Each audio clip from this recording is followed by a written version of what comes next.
Welcome back, ladies and oh my goodness, that caught me off guard.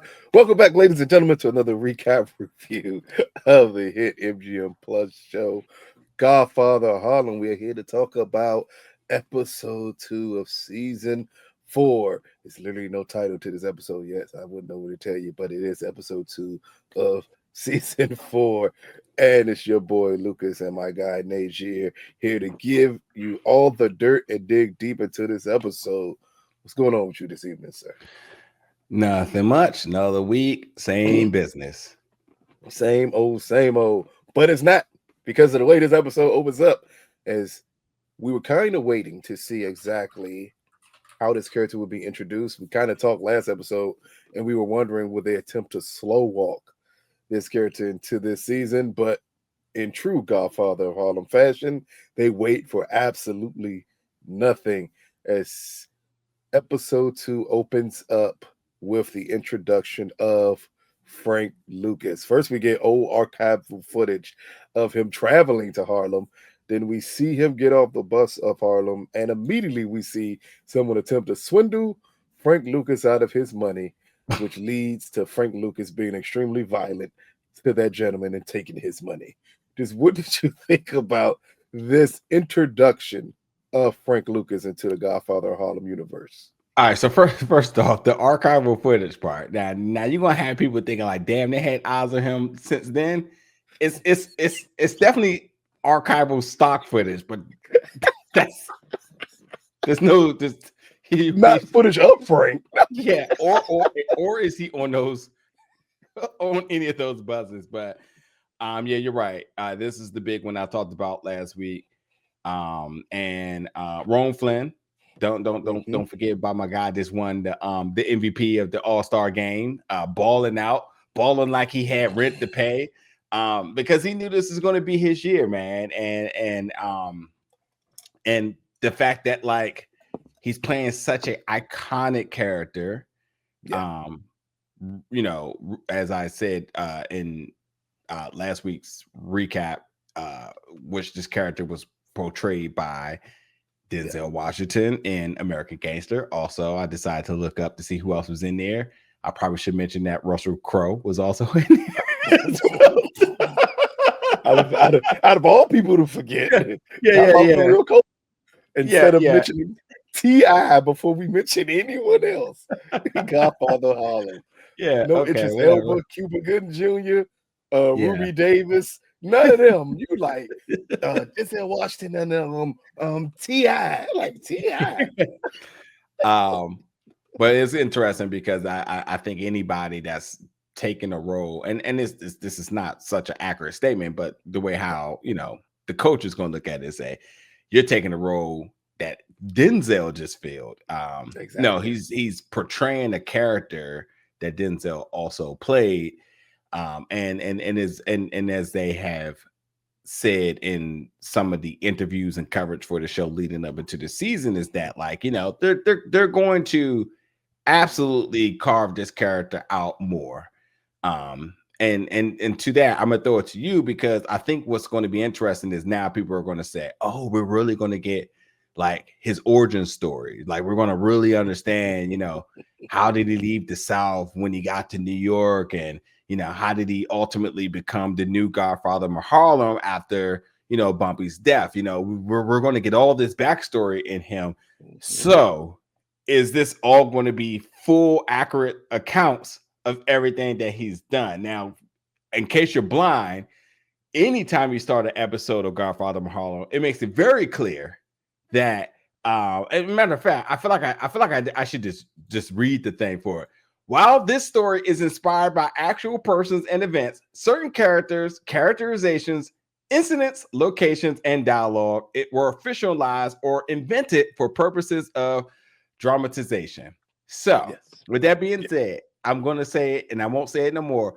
Enjoy the show. Enjoy what Rome is going to do with Frank Lucas. Yes. But please don't go to the barbershop saying, nah, this was what really happened. Based on what you saw in it. Frank Lucas was never honest about what happened, so how would you expect this show to be honest about what happened?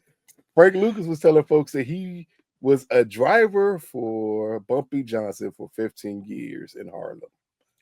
Bumpy was only alive out of getting out of jail for 5 years. It had been humanly impossible for him to be Bumpy's driver for 15 years. You sure? It I don't know, man. He could have been. He could have did some magic or something. Who knows? I mean, clearly, I mean, you saw magic. You saw magic was an all-time thing on the street. So maybe he was doing magic too. He must have been snorting some of that blue magic. Because that's the only way. The only way he was Bumpy's driver for when Bumpy was in jail. So don't expect extremely accurate stuff here with Frank, and it's because it's hard to put it together here. Because we know that Frank was involved with Bumpy. We understand that at one point in time he went under Bumpy's wing, but that's about as much as we know.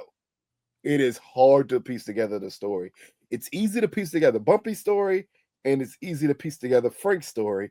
It's just not easy at times to piece together that time where both of them were around one another. So just take it as it's going to be, and that's going to be possibly a great performance and well written. And here to get Rome introduction this way as Frank Lucas, I mean, I would hope for people that this could kind of separate you from Denzel in American Gangster off of the break. Yeah, like this character is absolutely, even in this short beginning part of the episode, he's comes across as absolutely nothing like that character in American Gangster. And I think that's the point of it, is that this is a young Frank coming into Harlem versus the more established person you saw in American Gangster. So just erase that portion of it. And then also, none of this is 100% true. Please don't think like, man, Frank was that man. He got off the bus and he was chopping people up. No. Yeah, and then, listen, I'm listening for what it's worth, because I definitely want to make sure that we leave this measure of commentary at the door, us and the audience, because I definitely want to enjoy the show for what it's going to be. Yes. And then, obviously we'll make some nods to some of the stuff, because this show is still very much a historical dramatization of events as read. But yeah, Rome is, Rome was like, when you talk about my first introduction for Rome, How to Get Away with Murder, and that was everybody was tuned in for that. And since then he's had other things, but I think this definitely now potentially becomes the show that could take him to the next level. And again, I think from the All-Star weekend, which was, all eyes are on that, and then now this show comes out. I think that, from a review aspect, like, oh, he bodied it this episode, and I'm definitely looking forward to seeing the growth of this character, the growth of this actor, and him really making this chapter of Frank Lucas his. Exactly. It's going to be key, but I think he's the person that's going to be a doer. So I'm super excited. I think everybody needs to lock in, because I think now we're going to be getting into something now with this show. We're going to see what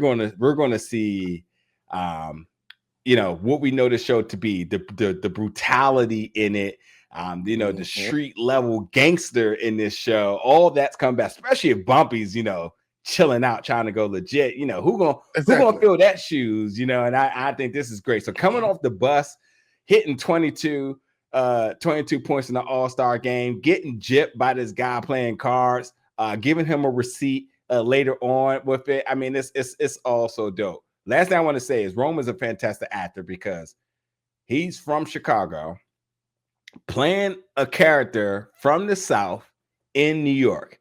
I'm locked in to see how the evolution of his accent is going to change.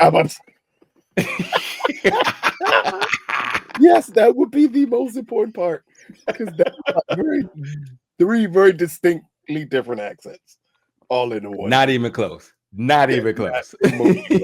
But again, just pay attention not to the history or what you want the character to be, but just the performance here, because this is very similar to Joe Colombo last year. Joe Colombo's a real person. They did not portray that character that way. They played it to the extent of making the story and the show entertaining. And I think they're going to do the same here with Rome playing Frank Lucas. But next up, we get Chin and Bumpy bumping heads all over again, as Chin has had the garbage men dumping garbage in front of the Geechee. just because Bumpy denied the deal with him. This again is just Chin being Chin. Chin is pissed because Bumpy denied this deal. And then we get Bumpy visiting Chin about this, and Chin letting him know, like, I still want in. And Bumpy's still telling him, absolutely not. And this is where the words are finally said that if this is going to continue, we'll just go to war over this. As Bumpy becomes very firm at this point of letting Chin know there is no bullying me, and I am not backing down in any way, shape, form, or fashion here. I know we kind of talked about it last episode. This is just a continuation of it last episode. Just what did you think about this short conversation between Bumpy and Chin? Yeah, I mean, this is what we're here for. So yeah, locked in for it.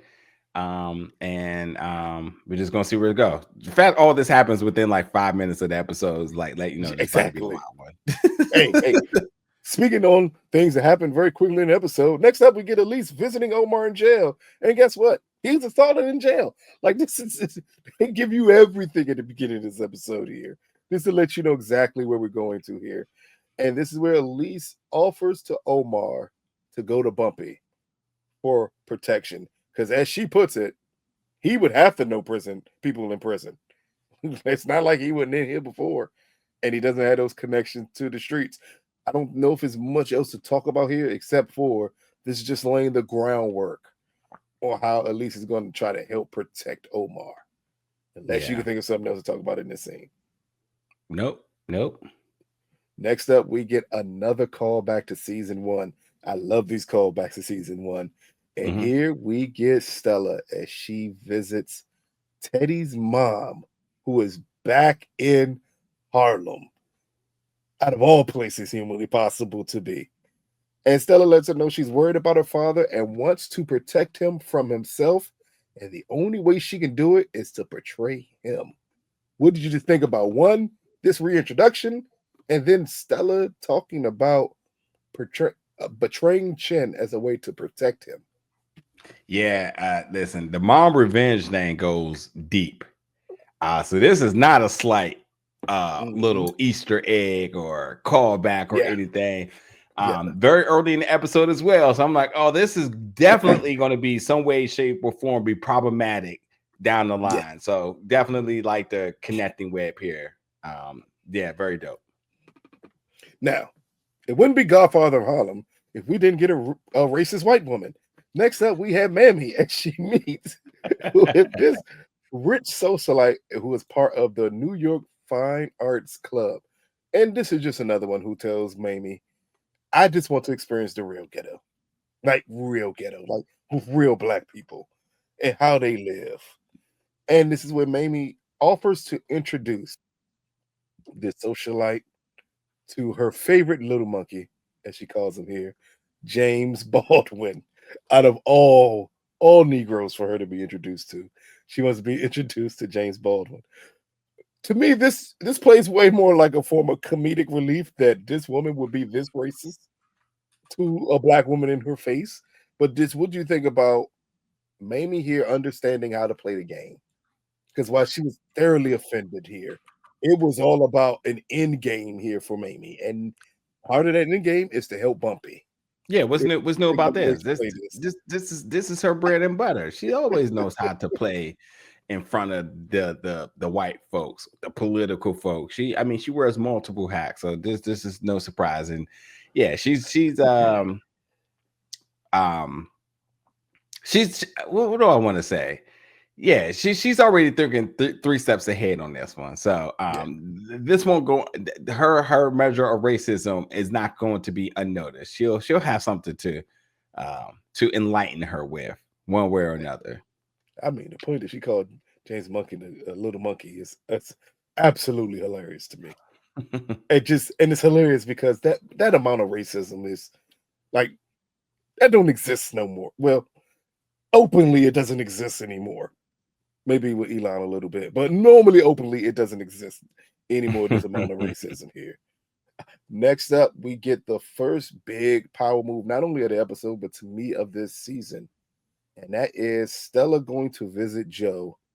And she talks to Joe about Chin starting a war with Bumpy. And her telling Joe this war would be bad for business.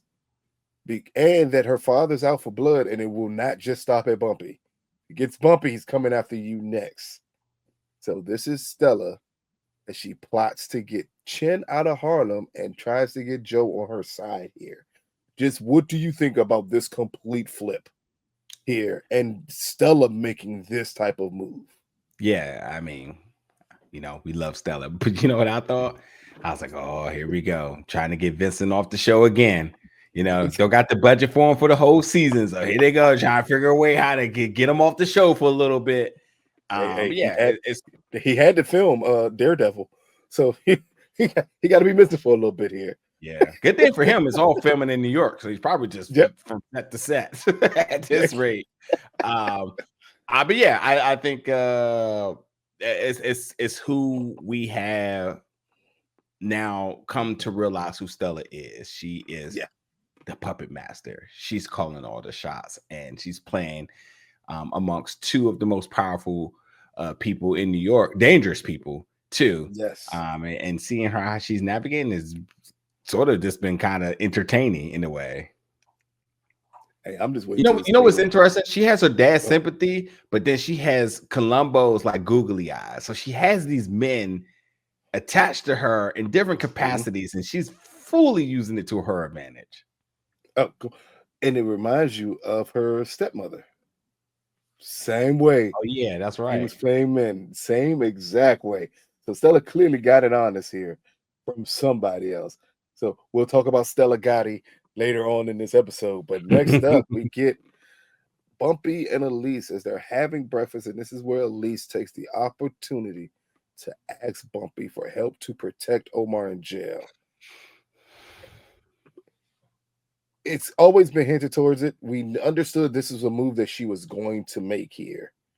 But just what do you think about Bumpy understanding that he is still innocent, but yet because he is still pissed that this man even attempted to hurt his brother, that he's willing to forego his daughter's happiness at times just to make sure this man still pays for it.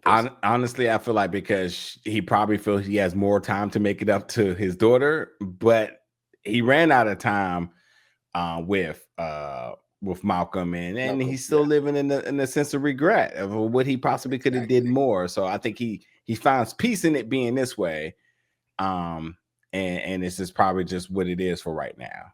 So it's a difficult decision, but it's a bumpy decision nonetheless. Exactly. Now, I did skip a little bit from Frank finding his own place in Harlem. That wasn't important because this is the important part of Frank here, as he was already short on the money when he got the place. And in this part of the episode, we find out how he was planning on getting the rest of the money as he robs a waiter out front of the Geechee. And then that waiter is found by Dell and Nat, and they are worried because you robbed a white man outside of a club where white people feel safe to go to, and they fully understand how bad this is for business. Just what do you think about this quick interaction of them understanding, like, oh, we got to stop this immediately because these white people can't feel threatened, because if they do, they're gone, and we already are having money problems here. This scene to me made me wish this show was even more fictional than what it was, because I was like, God damn it, I love a spinoff with just the two of them, because it's like when they like the fact how they came together is like, oh, they're on the case. It's like, oh, we gotta figure this out. And like obviously we've seen them time after time cleaning up the mess, being the muscle, doing the investigation. I mean, they are the utility men. They get it done. I honestly would enjoy a whole episode, multiple episodes in a season of them doing that. So like I was kind of like, oh yeah. We now see what their relevance is about to be right now. Exactly. So I was interested in that. It was exciting. But yeah, it's bad for business. And they laid it out for us. There's no surprise. Like white people are coming into Harlem to come to a black-owned club. And I mean, I don't know if you all thought like racism was gone, because just a couple of seasons ago, it was still very much there. So this is a major win that rich white folks from uptown comes to them, spends money, date night, as you can see. They can't mess that up. Not at all. and this is it. I mean, especially with so much emphasis that Bumpy needs to make money for the expansion, for all the other things. The cash flow is gone. Shit gets ugly. So they gotta nip this in the bud ASAP. Yes, and that's the key part, is nipping it in the bud ASAP. But next up, we get Stella, as she again playing in place as she goes to meet with Bumpy to get Bumpy on her side to move Chin out of Harlem. But then she tells Bumpy she needs help from him with moving drugs to do so. This would we understand, like, Bumpy is thoroughly against ever moving drugs at all humanly possible here. But we see just how persistent Stella is of getting this plan off the ground, and how she understands the people to plot with to get rid of her dad here. And we kind of already talked about the evolution of Stella. I don't know if it's much to talk about this scene, because we know exactly who she is at this point and what she's trying to do. Yep. Facts. Next up, we get back to Dale and Nate as they catch up with Frank. He attempts to rob someone else, because this little nigga just has no self-control, and he's just going around like a little YN trying to rob everybody humanly possible for money. Here they beat him up and bring him to Bumpy, and this is where Bumpy, meeting Frank for the first time, tries to get an understanding of exactly who this young man is. What do you think about this initial meeting being the first meeting between Frank and Bumpy? This is honestly kind of interesting to see, the first meeting to where we know it to go. So it was interesting to seeing, which is really going to be a lot of the focus, is seeing how this relationship evolves, because right now there's no trust.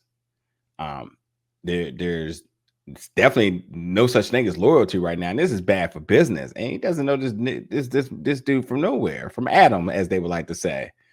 So the fact that he finds out, he gets a look at who he is, sees that he not tied or investigating who he's tied to. He's kind of baffled, like, oh, okay. He's like, but don't you know who I am? Like, of course you know who I am. Like, why would you do that? But obviously he didn't know it was his property. So yeah, it's just gonna be. I feel like there's gonna be a lot more of these moments, and we're gonna have to keep calling back to this moment in terms of when they first met. Otherwise, everybody gonna end up going to truth, and Bumpy can't have that. Yeah. Is this how they start the Queen Child's Project in Harlem?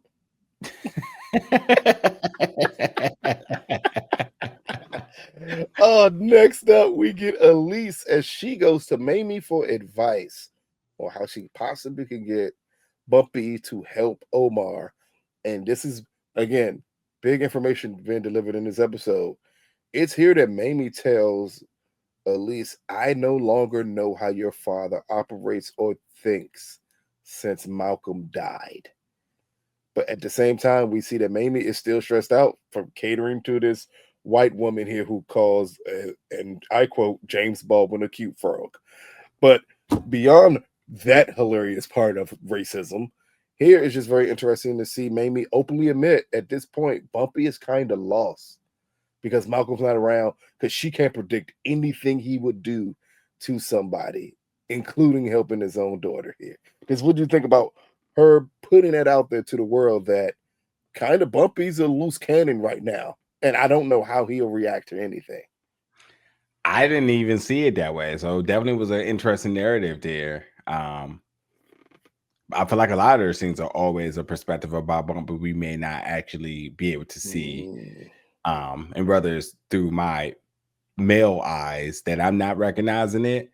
But it's definitely interesting to have that sort of feminine perspective about Bumpy, his characteristics, his behavior in certain situations. So this is definitely very formulaic of what Godfather of Harlem do between Mamie and Elise over and over when talking about their dad. Do you think that Mamie feels this way because of Bumpy's refusal to sell drugs? And that's what's throwing her off because old Bumpy, he needs money. We know what he's doing. Yeah. But because Malcolm has died now, and he feels like he has to possibly put himself on a mantle of this black person who's there for his community. And because of that, it's kind of throwing her off a little bit. Like, that's not you. So if it's not you, it then becomes unpredictable. I don't know. It's a measure of convenience here because obviously Mamie's all down for this. She's always wanted this. This has been problematic for her for anything she's been trying to accomplish based on her husband's and the optic behind him. She's respected in spaces. Yeah. He's always going to have that designator with her. But for Elise, it's kind of like, man, I kind of need these things right now. So I'm okay to look the other way in terms of who you are and what you've done, even if it's to the detriment of, the betterment of who you're trying to become. Exactly. The next up, we're going to run through a couple things here. Next up, we get Elise as she visits Omar in jail. This is like an ongoing thing. She is like the most ride or die chick in the world. She's been to jail with Omar. Not a dime on them books, Joe. But Omar again tells her that someone's trying to kill him in jail. It's yeah. But at this point that he's reserved, he understands if this is what Allah wants, it's gonna happen. He is perfectly fine with it. Next up, we get Chin selling out drugs outside of the Geechee. This is just him again trying to get back at Bumpy. He's extremely mad that Bumpy won't partner with him. So he's doing things and breaking rules that they had set in place. And this is where Bumpy comes up with an idea to possibly get this young country boy, on a suicide mission because he doesn't want to attach any of his people to robbing Chin, but maybe he get this young boy to do it. And in turn, we get Dale and Bumpy visit Frank, and this is where Bumpy gives Frank the job. What do you think about this reversal here? Bumpy understanding, I need somebody, anybody who's not connected to me, who's crazy enough to think this is a good idea, and then who will follow through with it. What do you think about having this much trust in somebody he literally only met one time? Guess what? Not that deep. There was no liability, high reward, no loss in this. They say, yeah, you do this, good for us. If you don't do this, okay. He knows how to handle it. He's been dealing with Chin for all this time. It's not a big deal, but this was definitely a very okay, I guess we can do this type of thing.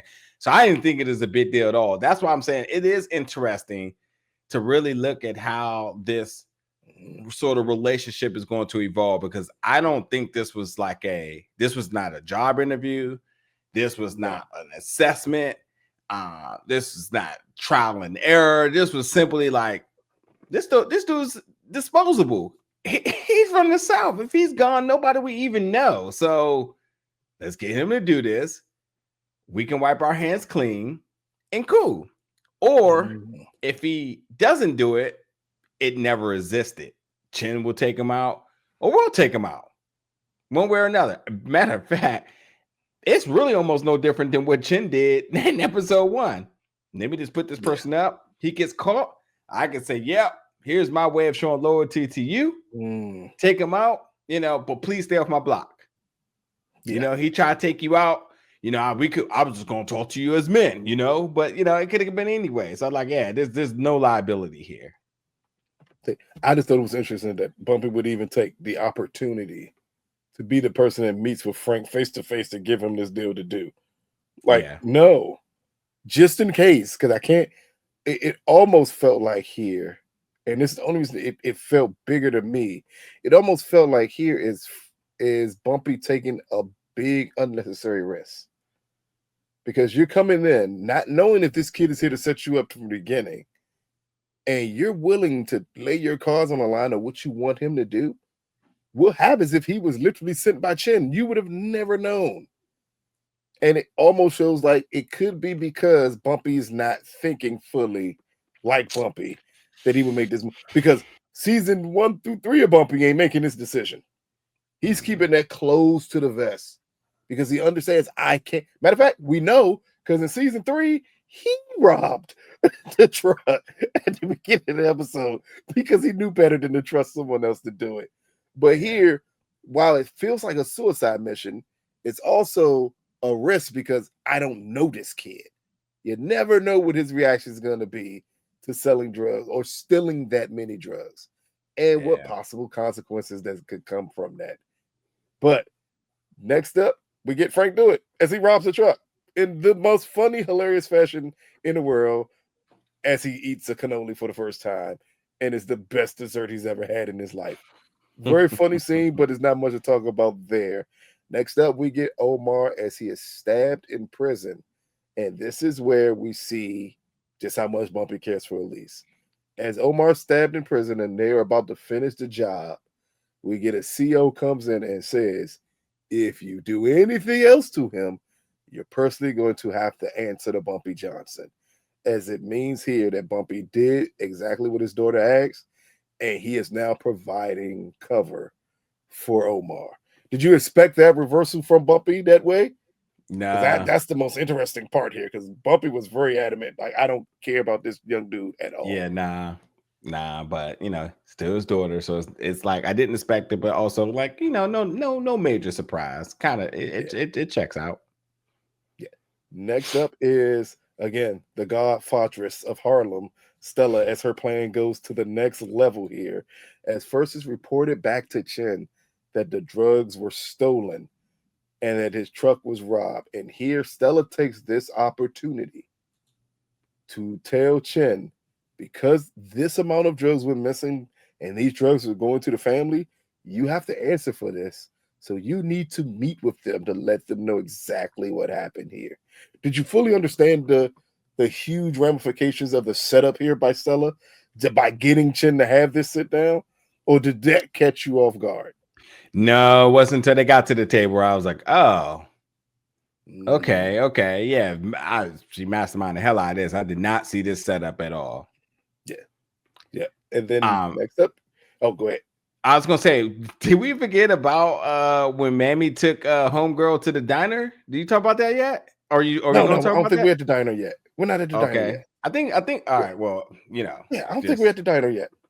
I'm not losing my mind, am I? We might have skipped it, but I'll just say there's nothing really to make of it. But when you take your white friend to the hood, a bunch of racism there.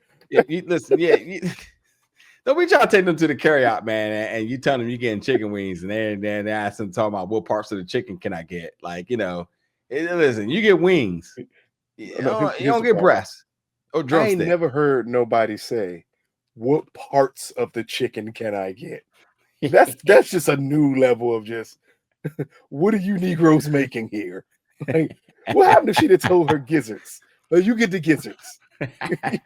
Bring us the gizzards. Hey. And be like, it was. I don't think I put that in my notes because I just watched that scene and said, "This is so racist." And then she asked for a drink and she like, "We don't serve liquor here. You want some sweet tea?"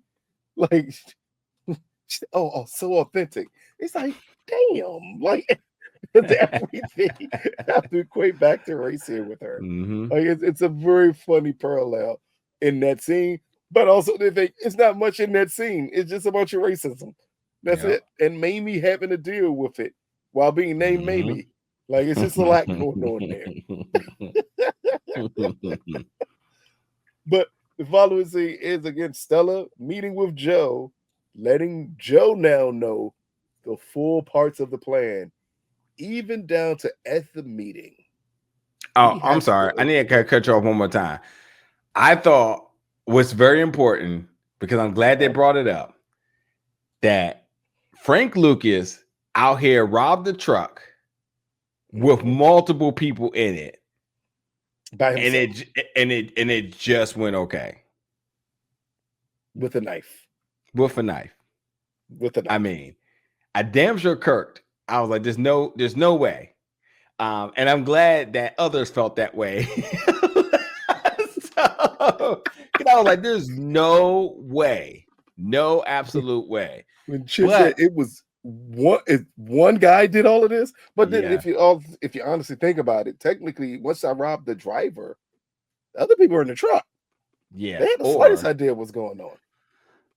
I would even, I don't know. I really don't even feel confident even saying this too, but maybe they felt so untouchable that they're like, nobody would ever rob us. We're super protected by made men. So, like, how could this ever happen? So, but also But still then be on your P's and Q's we would have to because completely forget what happened in season 3, because they literally was robbed almost the same exact way. true. Yeah. Like, it's fool me once, shame on me. Yeah. Fool me twice, I can't be fooled again. Like, it's like, come on here. You got to put 2 and 2 together there. But let's talk about Joe and Stella here, as Stella lets Joe know the plan, but also tells Joe, you have to agree to whatever Bumpy says at this meeting. Because what do you think? We understand what Joe feels and how much he absolutely hates Bumpy. Or black people, but yes. Yes, I hear you. Just to be accurate here. I mean, you're right. I have not seen him like one single black person on the show. That is 100% true. But here, what do you think about his reaction to Stella? That at this point, with her making all of these moves, she's making moves that Joe's not really questioning anything she's saying. Yeah, he's so behind in the game here. At this rate, he realized, like, what's the word that people usually say? Yeah, he's not even in the game, so he has no idea what's going on around him. So at this rate now, he can't make any plays, he can't call any shots. So he's just going with the default actions at play. I think he's a little surprised that he was I feel like he's a little surprised that she was even capable of doing all this and he wasn't able to pick up on it. Yeah, because she damn sure fooled two of all the folks at the table. She fooled 2 of them strongly, but the other ones have no clue what's happening all around them. Yeah, everybody's lost. Queen Pen Stella just moving pieces around the chessboard at her will at this point. Yeah. And then next up, we get the family meeting, which is very interesting the way this takes place here. As Chin is putting his heart on the line, letting them know all the drugs are gone, we see Joe throw it back in his face during this meeting and saying, oh no, I know who has the drugs. And we get Bumpy to come in to make the deal, selling them, either you can go to war with me or kick Chin out of Harlem and you get back all your drugs. I'll X this because this is a true evolution of this show. The families, besides one member of the family, none of the rest of them have ever trusted Bumpy. And here we are in a situation where now Bumpy has all their drugs, and just them as the families going to war with Bumpy kind of scares them off. We literally went through seasons of them saying we could wipe you out at any given time. You don't have enough to stop us. Yeah. What made them decide this was the point in time where they were terrified to go to war with Bumpy Johnson? Because when money is involved and that's the priority, everything stops. And that's what it is. They have lost their, I mean, and honestly, that's really been the dynamic of the previous seasons is who has control over the product. And now that they see that all their product has been missing, it's all about the money. So of course they're going to side with whatever that. What's interesting to me, which I would say, as much as I've been praising Stella, is that I don't think she has enough knowledge and experience to know that that's really the driving factor of the families. It's not about power, which you may think, but it is about really having the money. I know money and power can kind of go hand in hand, but they realize, like, listen, if I don't have no money, then I don't have no power. So if I don't have my product, I can't do what I got to do, then everything stops. So I'm siding with whoever has the product every single time. And in this case, it's who has our product. We need it back. Also, Bumpy has been very beneficial to our businesses and so on. So I'm going with whatever he does. I hate seeing Chin. I really do hate seeing Chin like assed out. Like, I hate it. And that's what made me think, wait a minute. I understand it's truly about money. That's the key driving force here. But how much it also is a little dig at Chin. and Joe, because the first episode we saw the dig at Joe. Yeah. This episode we see the dig at Chin. If we go back, because Godfather of Harlem has been really good of back placing things that happened in prior seasons, so you could kind of get and formulate the thinking of the other people involved.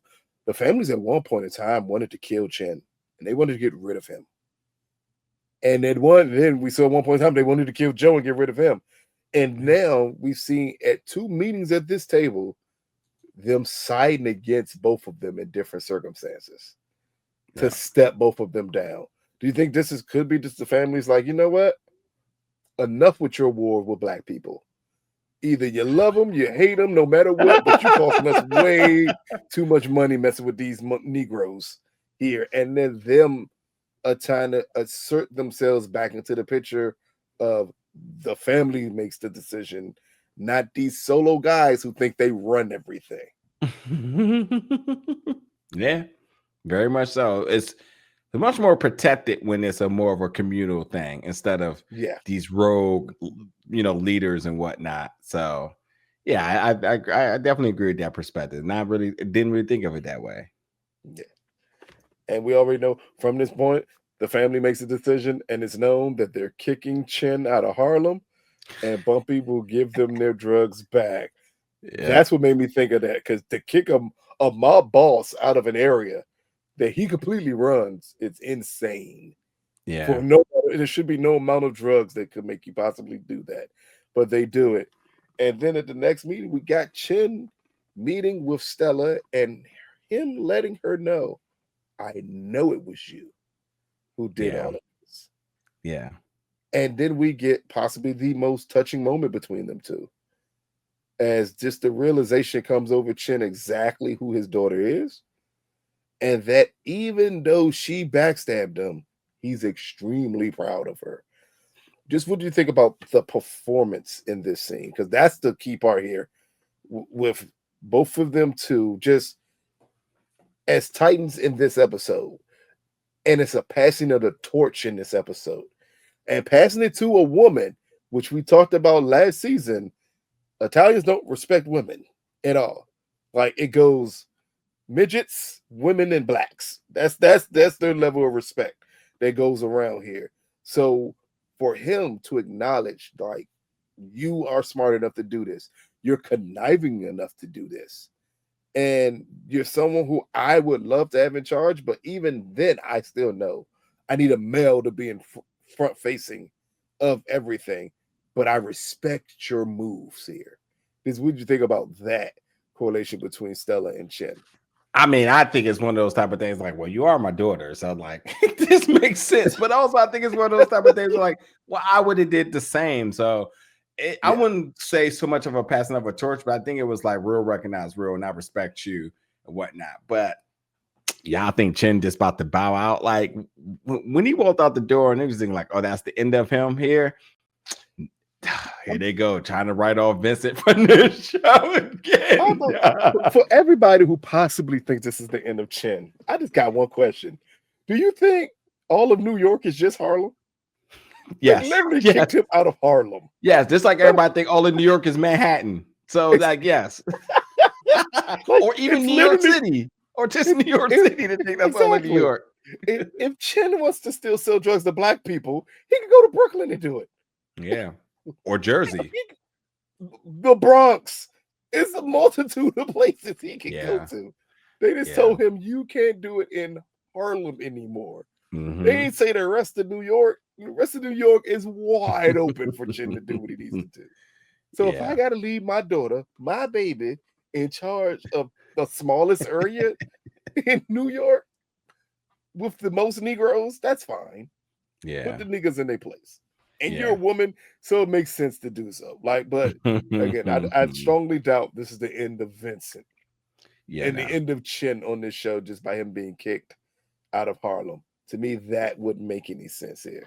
Yeah. Next up, we get the drugs are given back to them. And here we find out, very interesting, as this is kind of the close of the episode, that Frank Lucas did not give all of the drugs back to Bumpy.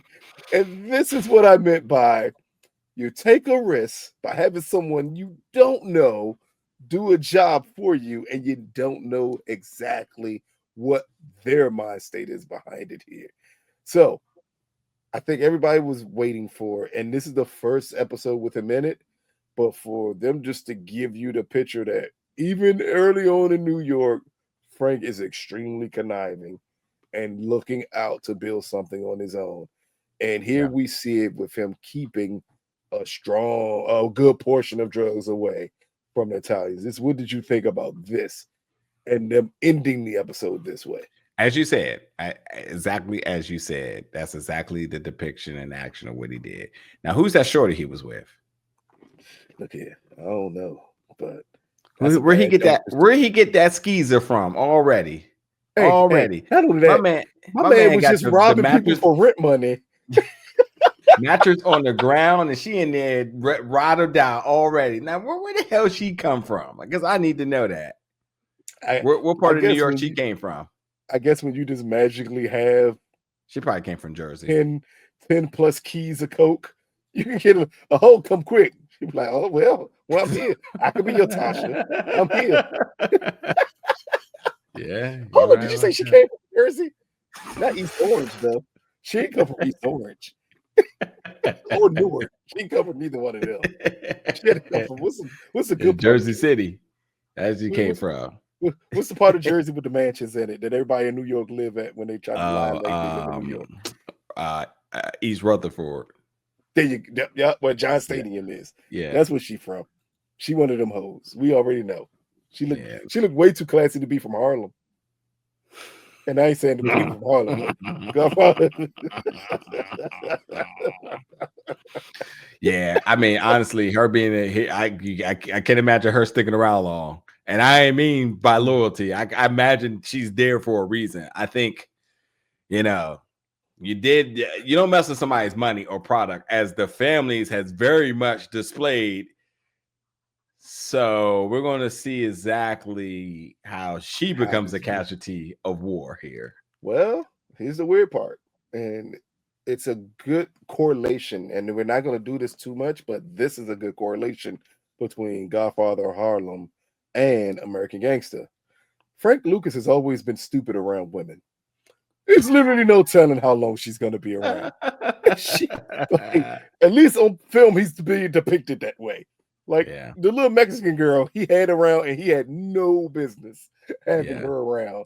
And here we get another one where he has someone around and he has no business. So maybe they're just trying to get a correlation to show him being a country boy and him meeting a woman in a big city. Maybe that becomes a weakness for Frank. But again, we're just speculating exactly how they may try to portray Frank moving forward. But what did you think, sir? Final thoughts on episode 2, season 4, Godfather of Harlem. It's great, man. Very, very good episode. Picking up steam.